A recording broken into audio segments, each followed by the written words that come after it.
porque mientras estamos sometidos a tener un cuerpo material, una existencia material, pues está continuamente en cambio, la materia cambia.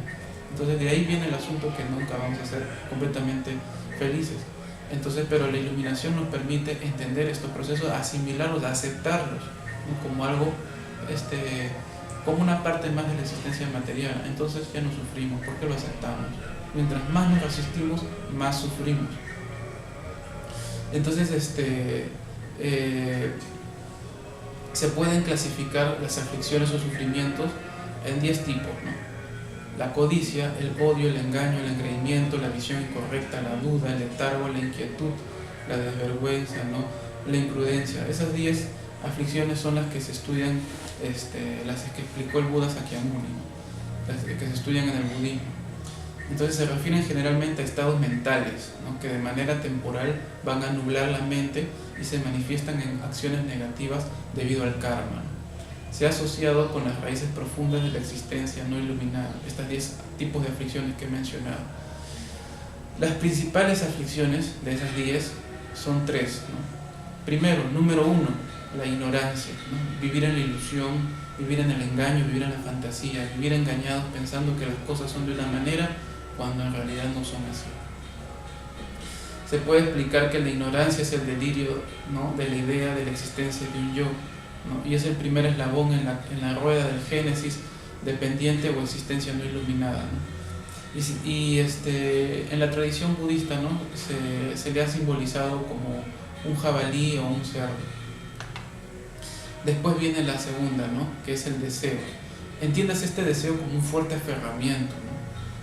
Porque también el tema del deseo es un tema muy complejo, ¿no? Porque a veces se confunden necesidades con deseo. Entonces eso lo explicaré también más adelante. Bueno, a modo de resumen diré pues que existen necesidades, por ejemplo, el dormir, el comer, el tener un lugar donde protegerse del frío, una casa, una vivienda pequeña aunque sea, ¿no? Son necesidades básicas, ¿no?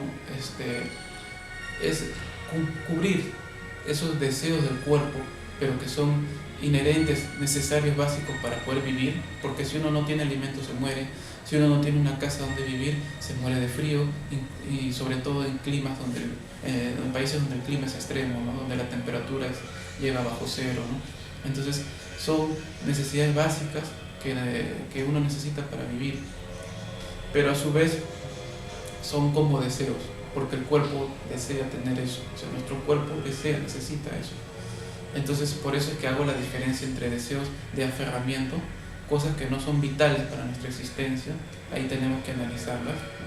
Entonces este punto es el deseo, el anhelo, la sed, la ansia o ansiedad, ¿no? La añoranza, el aferramiento, la avaricia, el apego, todo ello está relacionado. Entonces todas esas características se refieren al deseo desmedido, ¿no? O extremo. Es el anhelo de querer tener o querer obtener los objetos sensuales, o sea, los objetos que dan placer a nuestros sentidos. Sensual viene de sentido, ¿no? Los sentidos. Entonces, que nos dan sensaciones placenteras. El anhelo por esos placeres que nos dan sensaciones placenteras a nosotros, ¿no? A todo eso se refiere, ¿no? También abarca su opuesto, ¿no? Aunque no lo crea, tiene que ver también con el opuesto a ellos. ¿Y cuál es el opuesto? El no querer tener, ¿no? O sea, rechazamos todo aquello que no nos brinda placeres sensoriales, sino que nos brinda sufrimiento sensorial, por decirlo de una manera, ¿no? Entonces es el otro opuesto, ¿no? Porque todo tiene su dualidad, ¿no? Su opuesto. Entonces anhelamos que los sentimientos placenteros